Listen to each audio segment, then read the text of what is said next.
there's no failures in life. It's opportunities. Right. So I think we define it differently. It's an opportunity. It's a learning opportunity. Yeah. So try to stay out of your head. For women, my advice would be. Hi, I'm Wyatt. And I'm Grace. And you're listening to Our Dad and your host of the Vacation Rental Revolution podcast. Well, what's up, guys? Welcome back to another episode of the Vacation Rental Revolution podcast. I'm your host, Shawn Moore, and we're back with my favorite episodes. Every single week, you guys know we do shows within the show. On Wednesdays, we do Whiskey Wednesday, where we answer your questions and talk about topics in the short-term rental world. On Fridays, we bring in experts in the business world and talk about their journey and the success and the challenges of building something worth having. And that's what we want to bring to you today. And I've got Miss Nicole Tanner, the founder of Swig drinks and the originator of the dirty soda. And so we're going to talk about what that is. But Nicole, thanks so much for joining me today in the studio. Thank you for having me. It's a privilege. Super, super excited about this conversation. I love these conversations. I know our listeners do too. We just get to, kind of unpack the journey, and that's what it's all about. And so I always like to start with the backstory. This is, the Swig is a phenomenal story. A crazy idea, really. Right. And so take me back to the beginning. Let's walk through it. Yeah, it is. It was such a long shot. So back in 2009, or actually before that, I am a mom of 5 and busy, in the car, taking him to and from everywhere. And I would go to Sonic to get my Diet Coke fix because they have the Pebble Ice in the foam cup. And I could make it a little bit different, put lime wedges or whatever in it. And so I would go almost on a daily basis. And if it wasn't to Sonic, it was like to a gas station. But going to a gas station with 5 littles is dangerous as you pull them all out of your car and they're grabbing chips and treats. And so just to get my drink fixed. So thought there has to be a better way for someone like me, a mom or a businesswoman heading to work or businessman, whatever it is. There's got to be a better way to get my drink fixed. And sometimes in the line at some of these places, the line was slow because they're prepping food inside. Sometimes your drink was just kind of so-so because it wasn't what they specialized in. And sometimes I felt like a number in that drive-through line. And I am a big fan of customer service. I appreciate it when I get it.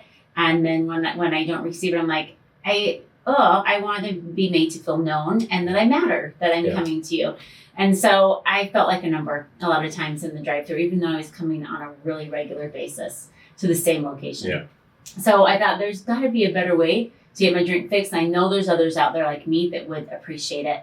So I just started researching of like, okay, what can we do? And I thought, okay, let's just do drive-through drinks and all fountain drinks. And then we had about 5 or 6 different flavor shots. We didn't know what we didn't know. So we didn't have a ton of flavor shots because why have all the things until you know exactly what you need? So started very basic. Opened the doors April 2nd, 2010 down in St. George. And really on a wing and a prayer. It was this small piece of property, huge parking lot. The building was literally 700 square feet. But I can envision the cars wrapping around. But everybody sells drinks. Right. Everybody sells fountain drinks. From movie theaters to gas stations to restaurants to fast food. So I knew it had to be different and people had to be made to feel special and known. Like I wanted to be in that line. It needed to be fast. My time is so important and so is everyone else's. So it needed to be fast. It needed to be amazing customer service and it needed to be a superior product. All the things that I was wishing I could have. Yeah. And I knew if we nailed that on all 3 of those things that we would do well because people wanted that. Yeah. So it's fun. I love when I hear the origin story of almost any successful business. You're just solving a problem, right? A problem that you have, right? It's like, hey, listen, I've got this problem. I'm going to solve a problem. And when I do, and I kind of solve it for myself, other people want that same problem solved, right? And sometimes we second guess ourselves and everything else. But at the end of the day, consumer behavior is pretty universal. It's why we talk about this stuff all the time. And you're like, probably thinking, why would a vacation rental guy call me up to have a conversation, right? But we're in the experience business ourselves, and everybody has nice houses. Everybody has nice locations. And so we're saying, what can we do different? And a lot of times it comes down to what you were just talking about.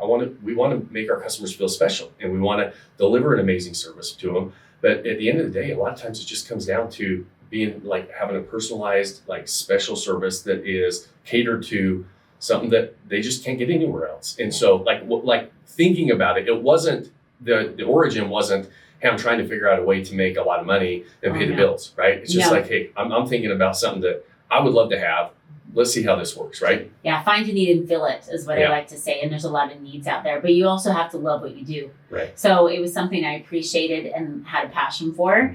Mm-hmm. But it's more about being the best part of people's day. Like the drink is amazing, but being the best part of people's day, they almost don't even know why they're coming. They just want to go because it's the best part of their day. Yeah. And they can't wait to get their Swig fix. We become a destination. Yes. Kind of like vacation rentals, like it's a destination that people have to hit.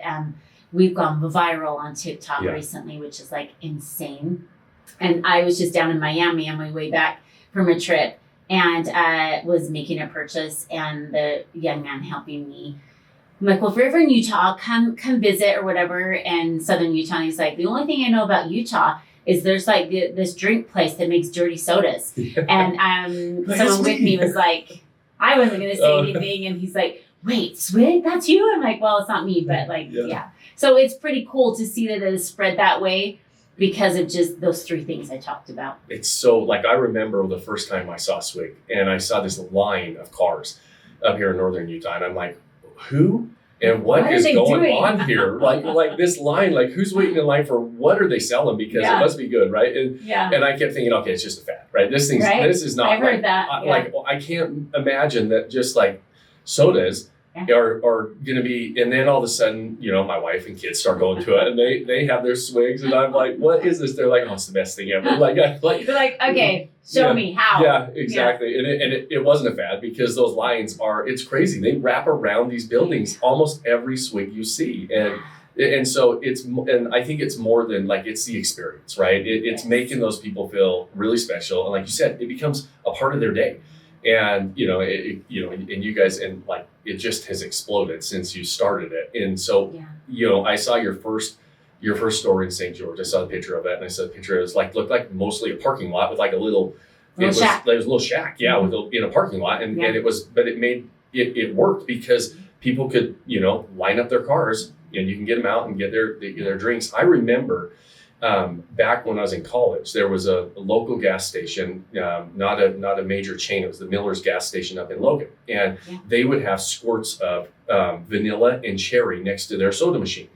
And my wife and I, we would drive from Ogden on the weekends to go up and get our sodas. Instead of just going to the store and buying syrup, we were like, this is awesome. Let's go up. Nobody else had their vanilla and their cherry. Never thought anything of it. And then all of a sudden you're like, you put this thing together. I'm like, that is awesome, but I love it. Well, you can make it your own. Everyone wants to create something that's their own and make it the way they want to. We will make your drink any way you want to. Yeah. We now have probably 50 different purees, flavor add-ins, whatever, to customize it. But you can do light syrup, you can do light ice, you can add all the things you want to. Right. We want it to be your drink so that they feel that special in it. But it is a destination. It's about how they feel when they come through that line. Yeah.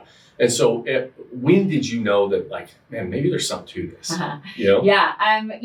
The first year, I would say probably within the first 6 months, it was like, I remember 20 minutes in between cars. And we sold drinks for $1 for the first 2 months, just to let people know this is what we do. This is what we are. People were like, looking back, like, what are they doing there at that crazy place? But I'd say within the first 6 months, I'm like, okay, we're getting busier. Within the first year, we had cars to the corner. And then by year 2, they were wrapping around. So by year 2, for sure, it was like, we're on to something, we've got it. And then found a location literally just 1 mile from Swig 1, the original Swig, mainly to relieve the lines that were already at Swig 1. And opened it up 3 years later. Again, an old building, found it, fixed it up just like we did the original Swig. Like, there wasn't a lot of money. There was no business loan. It was just like, let's see if this crazy idea will work. Mm-hmm. And I was in it day in, day out. By the way, you can be a mom and be a business owner as Yeah. well. You can balance both. And a lot of women are afraid of doing that. The imposter syndrome is Right. real. You can do both. And so opened store number 2, 3 years, almost to the date of store number 1. And we were featured on a news station up here in Salt Lake that we were the top place to hit for spring break. I didn't know they were coming. The TV crew just showed up and said, we want to feature you. And it blew us out of the water. And then from there, we brought on investors and then growth. And yeah, it scaled from there from 2013. That's awesome. And I want to go back to something you just said Yeah. in the very beginning. You said, we sold drinks for $1 to get people to try them Yeah. and come through the door, and it's kind of a loss leader in the beginning. And Yeah. I hear so many people in my space, particularly, but just a lot of business owners starting off, and they say, I've got a superior product, I've got superior service, I'm not going to give this away, right? I don't want to do this. And they lose sight of the fact that you got to get the consumer to consume your product, right? And like we have these launch phases when we launch properties, and part of the pricing on the launch phase is just that. You're almost giving your property away so that you can get, so you can show them, hey, we do have a superior product. We do have superior customer service. We are going to deliver an amazing experience so that they start to come back, right? And it becomes the best part of their day. And, I think that that's a little thing that you maybe instinctively did. Maybe you did it strategically, knowing that you needed somebody to come through the door. But that is a huge piece of the puzzle for a lot of startups that I feel like a lot of them are a little just, at least I know from in my world in vacation rentals, they're like, I'm not giving this away. I'm not going to price it below the competition and everything else. It's like, why? Nobody knows who you are yet, right? You And have to prove yourself. exactly. There's nothing wrong with doing that and proving yourself. It's okay to, nobody wants to be a race to the bottom. Now you can charge premium prices. Now you can start to raise and maximize and everything else. And so as you start to do that, I wanted to bring that up because it's something that every time we have conversations, I'm always trying to pick the little pieces of what can we do different when we launch? What can I do different? What can I learn from this? And that's something that I've heard, and we tell our vacation rental owners all the time is there's a launch phase and there's a pricing launch phase. And sometimes your job is just to break even getting people through the door. If you're lucky, sometimes you're just losing money, right? Yeah. But then it turns into something real. And you're like, okay. Yeah. Well, and I do believe if you have that superior product and a superior brand, whatever that is, believe in that. Yeah. But you have to get people to try it first. Yes. And a lot of people are like, I want to think that you have a superior product or a brand or whatever you're offering, but you got to get them in to try it first. And I always say, once people come to us, the first time, if we deliver on all that we want to, we will have a forever customer. Yeah. So your job really is just to deliver on a daily basis, but you're going to have to pull them in some way. That's how I think as a customer. Yeah. I think people always need to think, what would I appreciate? Yeah. Anytime you try something new or do something new, what would I appreciate? And then that's most likely what others would appreciate to get them to come in. Now, when we do grand openings, wherever we open, we do 2 to 3 days free. Yeah. So if you dare get in that line of over 100 cars, you get literally, it's so simple. It's just a 24-ounce drink and a cup of mini cookies. Yeah. They will wait in line for 30 minutes or so for that free drink, but they feel a part of something and it gets them to try it. Right. So we strategically do that now at all of our grand openings, just so they try us. And it's more about like being a part of the community of like, hey, we're so excited to be here. Come try some free product. But it's just to get them through our line, through the door, try us, and then you'll love us. Yeah, I love it. And it's become, it is a part of people's day now. Up in Utah, especially, Seattle's got coffee. Yeah. Utah, we have Swig and dirty soap. Yeah. You know what's so crazy though? It is because of TikTok, the guy in Miami. We now open our doors, whether it's in Tennessee or Indiana or literally wherever it is now, Arkansas. It is busy before we even have a grand opening. We literally turn on the light, and usually it's like 2 to 3 weeks of like a soft opening, and the team members get their experience and hands-on.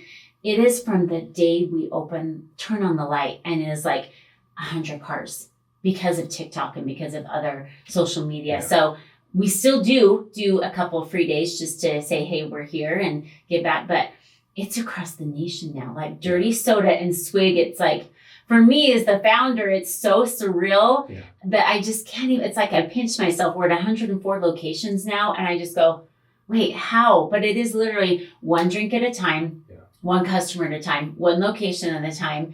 I never try to get too far ahead. I just try to stay. It's like running a marathon. If you're running a race, if you're paying too far attention to your competition behind you or too far ahead, you may trip, you may fall. So focus in the here and the now and what built you and your team that's surrounding you. Yeah. And then before you know it, you're to these milestones that you go, whoa, but focus on what matters. And that's your product, your team, and your customers. Talk about the team a little bit. Like from the outside looking in, I feel a little bit of passion of you wanting to kind of empower young women, empower moms. And like you said kind of earlier, hey, you can still be a mom and a business owner.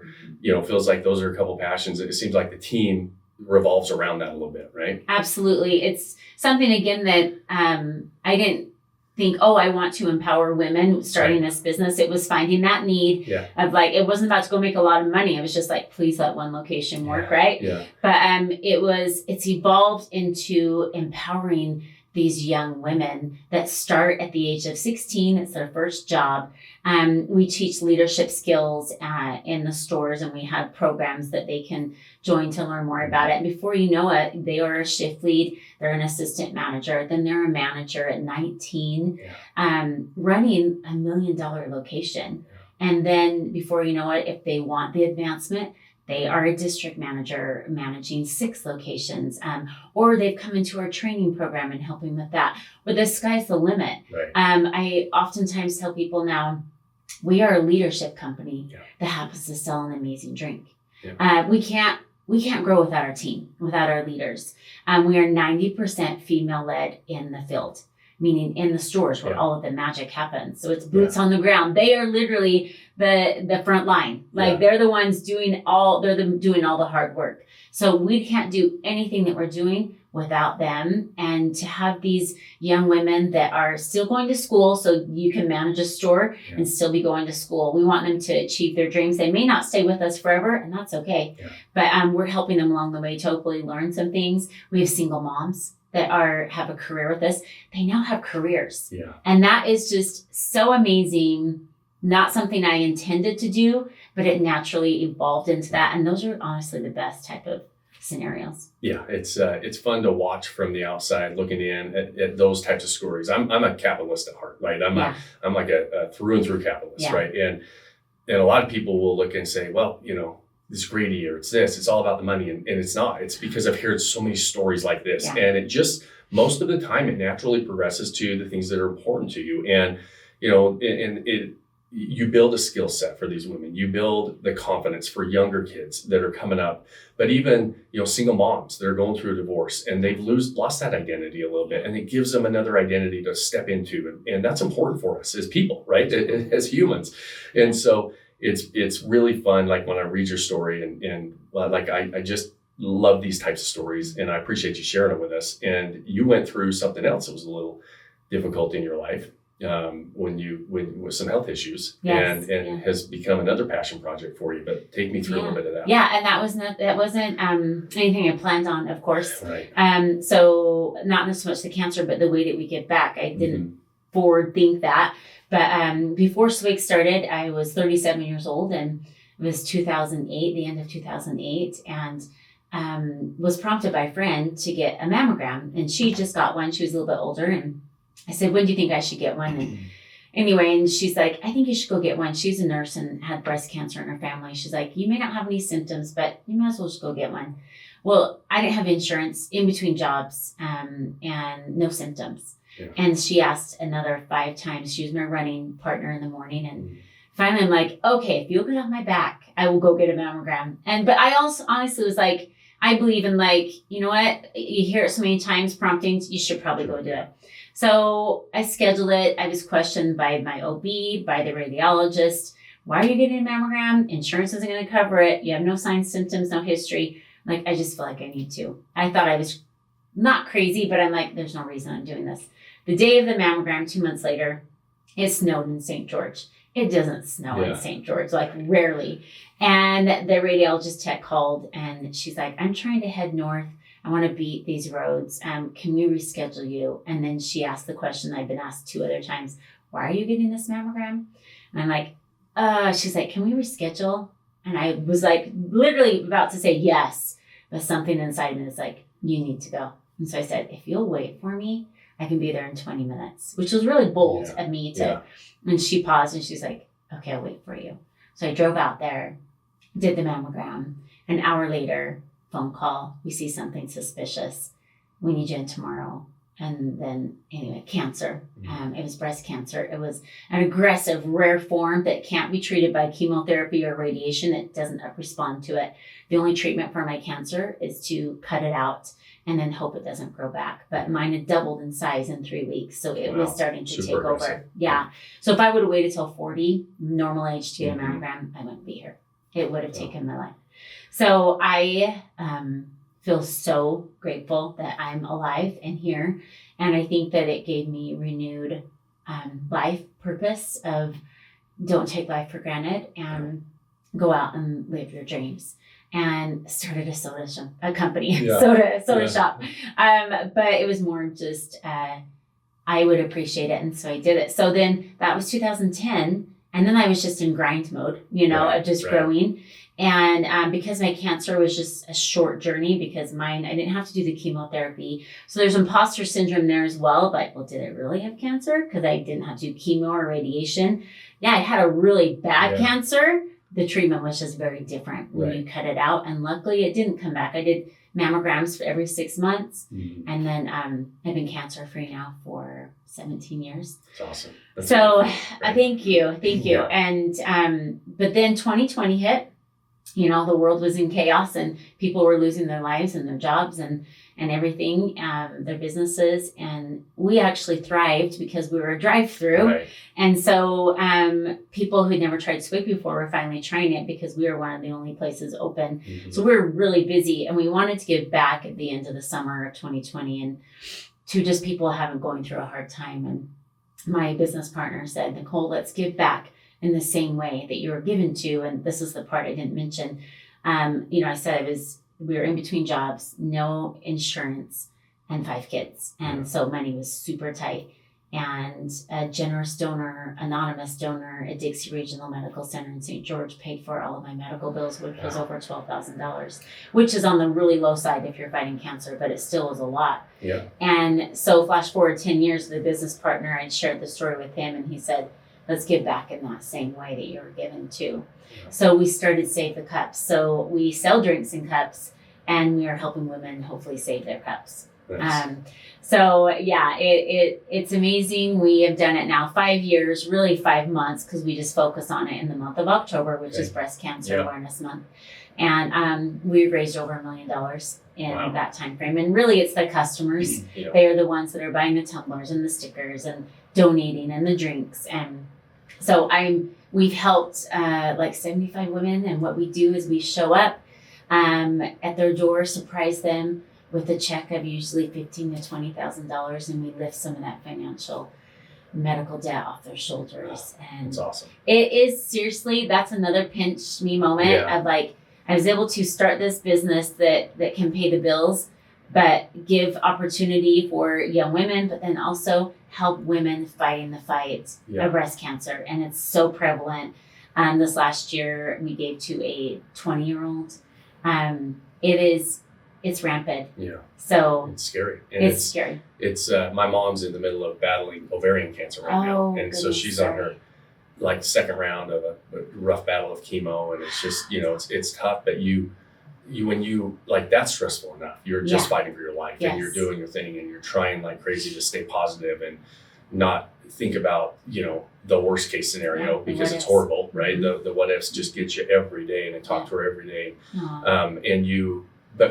But then there's the added side of paying for it all and trying to figure it out. And as much as we send prayers and thoughts and energy to all those people fighting that, it's like, that's something you can still help with, right? Because that's another stress that doesn't need to be there. And what an amazing thing. People don't talk about that side of it because they just go, okay, well, let's focus on treatments or a cure or whatever. And that's all amazing. But no one talks about the financial burden of it. And it's usually hundreds of thousands of dollars. Yeah. Insurance is good, but it doesn't cover a lot of it. Yeah. So, and the treatments are crazy expensive. Yes. So we need to talk more about it, Yeah. of how we can help, how we can lower cost for insurances, just any of it.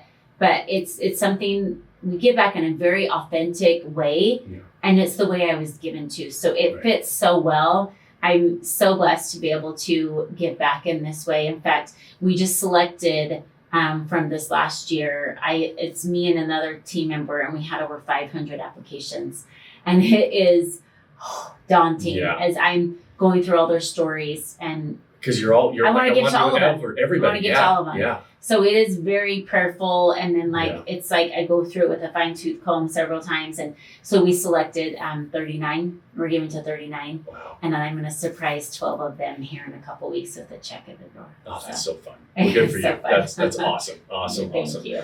So we had, it grew like crazy. Brought on some investors. Brought on, you got another buyout. Was the most recent with the Larry H. Miller in 2022. Yeah.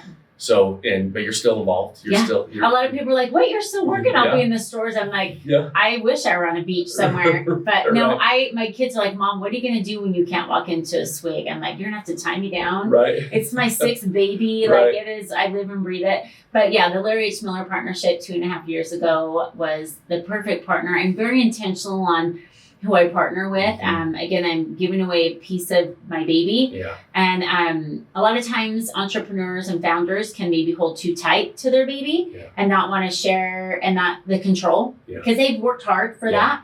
But I oftentimes say, trust your decision to partner and then trust your partner. And the best idea wins, and it may not be yours.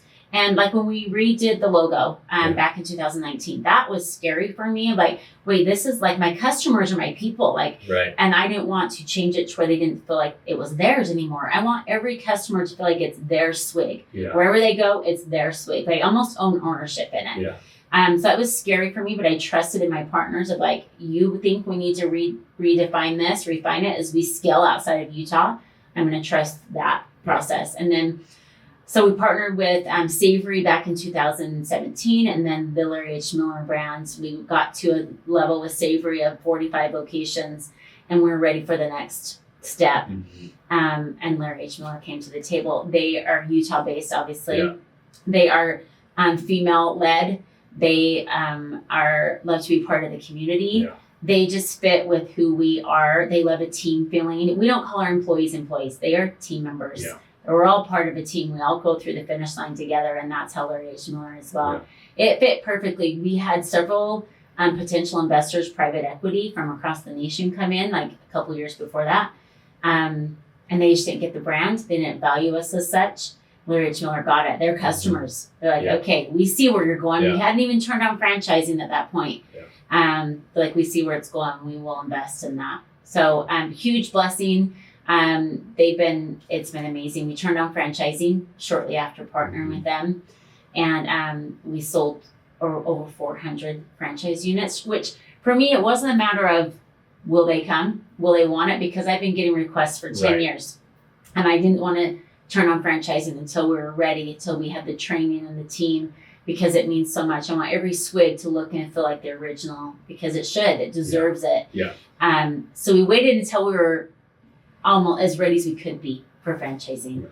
And now we've opened up 30 franchise units with a lot more to come. That's awesome. So what does the future look like for Swig? Like, it's so fun. It's pinch me moments.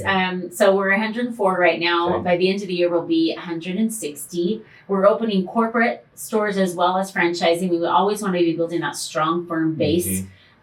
So we keep that culture and that consistency. Culture to us is huge, so that every Swig will look and feel the same. But that starts from within those four walls of the team. Are they mentored well?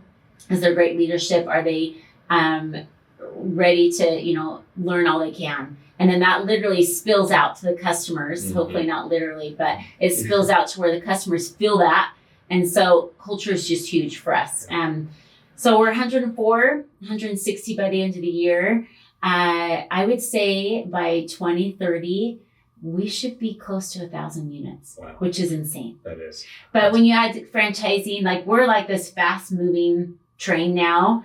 We've brought on the right people. We have an amazing C-suite team. I never knew I could have so many C's in there, but we brought them on as we needed to. Mm-hmm. So I have an amazing CEO, Alex Dunn, who stepped in a year or so ago. And we're very blessed. We are set for the future to just scale Swig to the world. Honestly, I think it could go anywhere. Yeah, I think when I see the lines around the stores, I think you're exactly right. It's really fun to watch from the outside looking in, and one always rooting for local companies, and being able to say, hey, they're in our state, we know them, right? And it's awesome because you are hitting the national stage right now, and it's I think the sky's the limit. I think it's just getting started. Thank you. And I heard that. An amazing compliment about you from one of the I can't remember who it was, one of the higher ups at the Larry H. Mueller Group, and he was saying, this isn't a soda company, this is really a leadership training company, and you kind of alluded to that before, and how important that is, and I think that's not a small piece of why you guys are as successful as you are, so that's awesome. It's the biggest piece. Leadership in any company is your most important piece. You need your leaders. That's how you grow. It's not a one-person band, so it's huge. Well, and I can tell how much those team members mean to you. Just hearing you talk about them. It's just fun. You can. I talk to a lot of people. We interview a lot of different people, different walks of life, and there's some that are just they kind of go through the motions and they tell us the kind of the talking points and everything else. But there's when you talk to somebody who really truly loves what they do, they love the people they do it with. It's those are the ones you're like, we're rooting for you. So it's fun. Well, because it's just filled with so much purpose and passion. And I don't put me in an office. I go to meetings when I need to. Right. But I want to be there where the magic is, with the stores, with my team. You'll catch me at openings a lot. What's amazing is I don't have to do a lot of the groundwork. I have a team now that does that, and that trust in your team. Let them lead out, and then before you know it, you get to be alongside them and do a lot of the fun stuff, which is the customers and the team and being a part of something super special. And I want our team just to know how much they mean to me and matter to me. Yeah. And this is something very, very special, and to protect it and grow it. Yeah, and it's something fun and special people are part of, gives them an identity. They're learning all these skill sets, but also you have that purpose too with Save the Cups and everything else. And I think when you have something like that people can buy into, it's like, okay, that's we're going to plant that flag in the sand, and we've got that. And it's about, like, I think everybody truly wants to be a part of something bigger than them. Right. Absolutely. And you're giving people that, and it's fun to see it. So congrats on that. Thank you. Very blessed. Absolutely. Thank you. So first and foremost, thank you for coming in. Of course. This is an amazing conversation. I love having these conversations. I appreciate you being willing to come in and have these conversations with us. At the end of the episodes, I always ask one question, put you on the spot. And if you could go back, to your younger self, give yourself some advice, some of those scary moments, some of those scary times in life, taking that next step. What advice would you give yourself? I would probably say, first of all, you just got to take the step, because you just don't know. You'll never know until you take that step. And sometimes you take that step and you go, you know what? Probably not a good path. Go a different route. But I think too oftentimes people are so scared to take that first step because they're scared of failure, or what will people think, or all the what ifs. You just need to take that step. And for me, it's been intentional steps, like choosing to open the doors to the first store, choosing to scale to just 2 locations was scary. Choosing to move outside of St. George, of like, will this exist in a cold climate? There's been so many steps. Will it exist outside of Utah? Proving that out was a big step. Yeah. Just take the steps. You don't know until you know. There's no failures in life. It's opportunities. Right. So I think we define it differently. It's an opportunity. It's a learning opportunity. Yeah. So try to stay out of your head. For women, my advice would be, you can do anything you dream of. I was a Mary Kay consultant before I started this, just because I like the product, the makeup. And I had like 6 women that were on my team. I never got the car, but she loved to empower women. And she's like, if you put God first, family second, job third, you'll be great. And I totally believe in that. But empowering women to do anything and all that they can dream of, and you can balance and do the family life and work.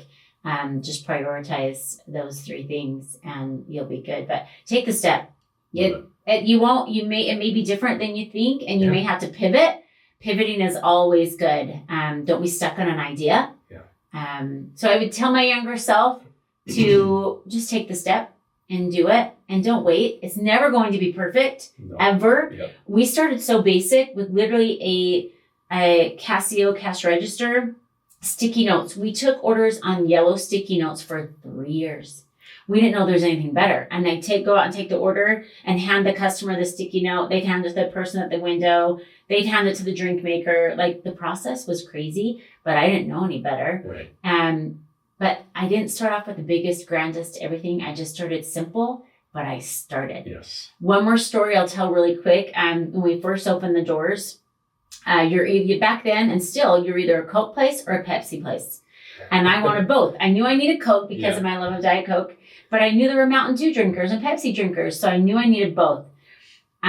Coke machine got placed first because obviously I needed it. And then Pepsi came in to install, and they saw that Coke was there, and they said, "Oh, sorry, we can't install our machine." So I'm like, "Well, I want to sell both. Here's what we're going to do." And they're like, "No, sorry." So I didn't let that stop me. I still opened because money was going out the door, the windows, and needed to get going. And so opened the door, had my Coke machine, but I was pouring Mountain Dew, Diet Pepsi from 2-liter bottles for a month of just pouring it like that, no fountain machine. And within the first 2 weeks, there's a gentleman that came up and ordered a Pepsi. And he's sitting out on the front patio of the original Swig. And I opened the window and I said, "Hey, how's your drink? How's your Pepsi?" And he's like, "This is the best Pepsi I've ever had." He didn't know it came from a 2-liter bottle. Yeah. It was how he felt while he was drinking that Pepsi. So just start. It's not going to be perfect.